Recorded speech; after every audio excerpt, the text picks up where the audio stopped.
شروع اللہ کا نام لے کر جو بڑا مہربان نہایت رحم والا ہے۔ جو لوگ کافر ہیں یعنی اہل کتاب اور مشرک، وہ کفر سے باز رہنے والے نہ تھے یہاں تک کہ ان کے پاس کھلی دلیل آ جائے، یعنی اللہ کا ایک پیغمبر جو پاک اوراق پڑھ کر سناتا ہے جن میں مستحکم آیتیں لکھی ہوئی ہیں، اور اہل کتاب جو فرقوں میں بٹے ہوئے ہیں تو دلیل واضح آنے کے بعد ہی بٹے ہیں۔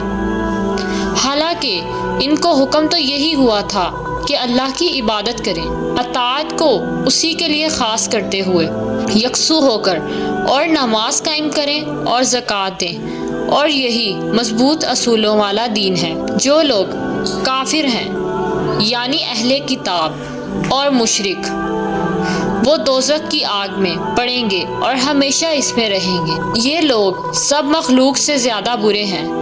بے شک جو لوگ ایمان لائے اور نیک عمل کرتے رہے، وہ تمام خلقت سے بہتر ہیں۔ ان کا صلہ ان کے پروردگار کے ہاں ہمیشہ رہنے کے باغ ہیں جن کے نیچے نہریں بہہ رہی ہیں، ہمیشہ ہمیشہ ان میں رہیں گے۔